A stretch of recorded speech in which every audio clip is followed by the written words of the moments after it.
जय गुरु जी। संगत जी, मैं एक सत्संग शेयर करने जा रहा हूं आपके समक्ष। एक बार की बात है, एक अंकल संगत को जोड़ने की कोशिश करते हैं और वो संगत जुड़ जाती है। एक दिन उनको मौका मिलता है बड़े मंदिर जाने का, तो वो सोचते हैं कि आज बड़े मंदिर चला जाए। फिर सोचते हैं कि मेरी तो गाड़ी जो है पुरानी है, लंबा सफर है, मैं कैसे गुरु जी के यहाँ पहुंच पाऊंगा। तो वहां पे बुकिंग चल रही थी उनके पड़ोस में कि बड़े मंदिर जाना है, 7 तारीख को गुरु जी का जन्मदिन है। उन्होंने सोचा क्यों ना मैं इधर अपनी सीट बुक करा लूं। उन्होंने वो सीट बुक कराई और उन्होंने सोचा कि सब जैसे बस में बता रहे थे, बच्चों को ना लेके आए, खुद अकेले आए। गुरुजी बच्चों को ब्लेस कर देंगे। घर का एक भी आदमी जाता है तो भी पूरे परिवार को ब्लेसिंग मिलती है। वो किसी भी तरीके से वहां बैठे और उस बस में बैठने के बाद वो गुरुजी के पास जब पहुंचते हैं तो वहां पे जब बैठते हैं तो उनको पता नहीं चलता कि 2 घंटे कैसे निकल गए। 2 घंटे निकलने के बाद जब उनको आवाज आई, जा तेनू ब्लेस किता। अब वो अपनी पत्नी से कहने लगे, मुझे कुछ ऐसी आवाज आई है कि जा तुझे ब्लेस किया, इस तरीके की कुछ आवाज आई है। तो उनकी पत्नी रजनी बोलती है कि शुक्र है गुरुजी का कि गुरुजी ने ऐसी आवाज आपके कानों में डाली है। वो लोग वहां से निकल लेते हैं। जब वो वहां से निकलते हैं तो अपने घर में जाते हैं। तो उसी दिन की बात है, उनकी एक दुकान है, दुकान के ऊपर उनको बैठना था। अब दुकान बढ़ा के गए अगले दिन, या उसी दिन की बात है कि वो दुकान पे सुबह से शाम तक बैठे हुए थे। हाँ जी, ये उसी दिन की बात है, 7 तारीख की।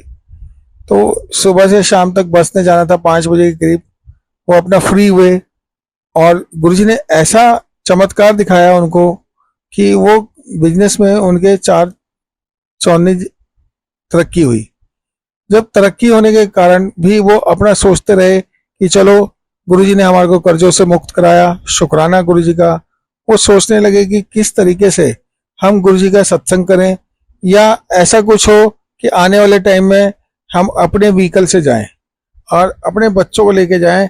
तो आंटी ने गुरुजी से अरदास करी, गुरुजी को बोला, गुरुजी कुछ ऐसा प्रबंध हो जाए कि हम अपनी फैमिली को अपनी गाड़ी में लेके आए।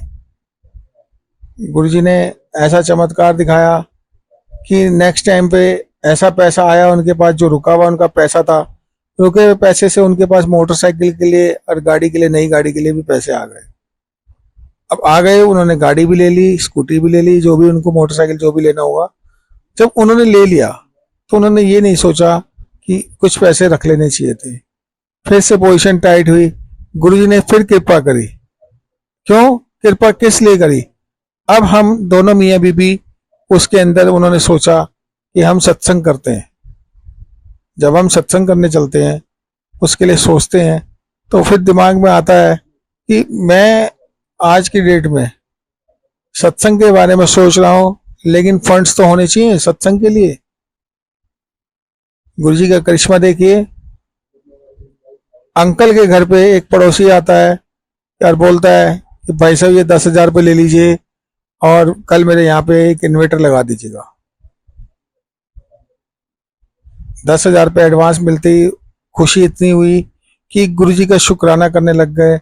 और जब सोचने लगे, उस दिन चमत्कार देखो, जिस दिन सत्संग तय हुआ उस दिन इतना मौसम खराब था कि संगतों के फोन आने लग गए, हम नहीं आ सकते। सेवादार बोलते हम नहीं आ सकते। 2-3 सेवादार आए, उन्होंने सारी तैयारी करी, सत्संग हुआ। गुरुजी की कृपा देखिए, 2 किलोमीटर दूरी पे बारिश हो रही है, लेकिन जहां सत्संग था गुरुजी महाराज का, वहां 1 रुपए की बारिश नहीं थी। इतना बढ़िया सत्संग हुआ, गुरुजी का आशीर्वाद मिला अंकल को। वो अंकल आज इतने तृप्त हैं, कहते हैं कि जो दिया मेरे दाते ने दिया, उस दाते का नाम मेरे गुरुजी है। मेरा गुरु मेरे को इसी तरीके से ब्लेस करता रहे, मुझे और कुछ नहीं चाहिए। गुरुजी की कृपा मुझ पे बनी रहे, गुरुजी की इसी तरीके से कृपा बनी रही उनके ऊपर। और गुरुजी चाहते थे कि भाई हाँ, इन बच्चों को मुझे ब्लेस करना है। गुरुजी ने ऐसे ऐसे मिरेकल किए हैं, कहने की हद नहीं। मैं आपको बताता हूँ, दिल्ली के अंदर महरौली पुलिस स्टेशन के अंदर एक एएसआई साहब की तबीयत खराब चल रही थी, और एएसआई साहब की जब तबीयत खराब चल रही थी वो गुरुजी के सत्संग में आने लग गए एक आंटी के जरिए। सत्संग में वो बैठे हुए थे और वो सो गए थे। मुझे नहीं मालूम था कि वो माइंड से एक्सेप्ट, अभी अपने आप को माइंड में क्या चल रहा है उनके क्या नहीं, माइंड से थोड़ा सा खराब थे। उनका माइंड अंदर ही अंदर क्या करता था क्या नहीं करता था उनको खुद को नहीं पता चलता था। कुदरती मैं गुरुजी के चरणों में सेवा कर रहा था, मुझे आवाज आई इन अंकल को हिलाने के लिए, और अंकल को मैं बाहर ले गया।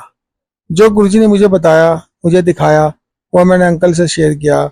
मुझे नहीं मालूम था वो पुलिस के अंदर है कहाँ नहीं, ये मुझे बाद में पता चला था। जब मैंने अंकल को बताया, मैं कहा अंकल आपके हाथ में एक मूंगा की अंगूठी है, वो अंगूठी आपने उतार के रख दी है, उस अंगूठी को देखिए वो कहाँ है। ऐसे कोई भी चीज का चमत्कारी पत्थर जब आप पहनते हैं, कोई भी आपको पंडित लोग देते हैं, नहीं पहनने चाहिए। ये गुरुजी खुद कहते थे। अगर आप गुरुजी पे विश्वास करने लगे हो, मानसिक स्थिति जो उनकी खराब हो रही थी, गुरुजी से हमने अरदास करी, मैं गुरुजी मैं बात कर लेता हूँ, गुरुजी को मैंने अरदास करी इनको ठीक करें। कुछ समय बाद उनका फोन आता है मैडम का कि आपको एएसआई साहब याद कर रहे हैं। मेरे पैरों के नीचे से जमीन निकल गई कि मैंने तो कोई काम गलत किया नहीं, पुलिस स्टेशन से एएसआई साहब के लिए फोन क्यों आ गया, वो क्यों बुला रहे हैं मुझे। मैं वहां जब पहुंचा तो मेरे को वो जनाब नहीं मिले। फिर मैंने उनसे फोन पे बात करी, वो आंटी को मैंने बोला, कह रहे अंकल आपने उनको कुछ बोला था। मैंने कहा हाँ जी मैंने बोला था। मैं कहा उनके हाथ में अंगूठी है, मैं कहा वो अंगूठी उतारनी है मूंगे वाली, और उन्होंने उतार के कहाँ रखी है उनको खुद को याद नहीं है। तो मैंने उनको कहा कि गुरुजी ने बताया था बहते पानी में इसको डाल दें। कह रहे अंकल उसको वो तो मिली नहीं है, कोई और अंगूठी मिली है। मैं कहा कोई और कलर चेंज हो गया होगा, डाल दें जल प्रसाद में प्रवाह कर दें। और जैसे ही उन्होंने उसको काम को किया, अंकल की ट्रांसफर हुई। ट्रांसफर के बाद वो अंकल को आज एकदम ठीक हैं। शुक्राना है गुरुजी का। गुरुजी किस तरीके से किसको किस के जरिए मैसेज पहुंचवाना चाहते हैं, उसको ठीक करना चाहते हैं, ये गुरुजी को पता है।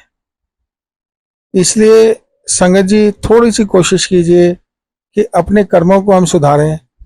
हमारे कर्म जैसे हैं हमें नहीं पता है। गुरुजी ने हमारे बच्चों को ब्लेस करना है, हमें ब्लेस करना है, हम गुरु से यही अरदास करते हैं।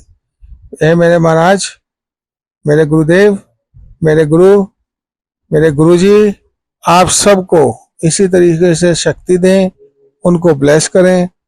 महाराज जी मेरी यही अरदास है, आपकी जो भी संगत है या नहीं है, आप अपना आशीर्वाद उनके ऊपर बनाए रखें, क्योंकि हमें नहीं पता हम आपके साथ कब से जुड़े हुए हैं। जब हम मानव शरीर में आपके पास पहुंचते हैं मंदिर में, तो हम सोचते हैं आपसे जुड़े हुए हैं, लेकिन बाद में पता चलता है कि हम आपके साथ कब से जुड़े हुए हैं, भोले बाबा जी से कैसे जुड़े हुए हैं, कब से जुड़े हुए हैं।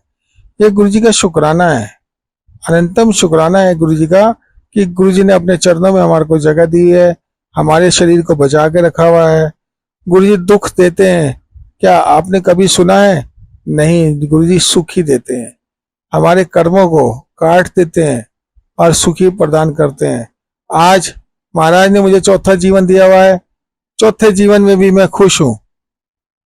बेशक आज की डेट में मार्केट के हिसाब से काम धंधा मार्केट में है या नहीं है, ये गुरुजी को भी पता है, ये मुझे भी पता है। मेरे पास काम है या नहीं है वो गुरुजी को पता है, लेकिन शुक्राना गुरुजी का ये है कि मैंने अपने आप को निछावर कर रखा है, मैंने अपने आप को छोड़ रखा है गुरुजी के ऊपर।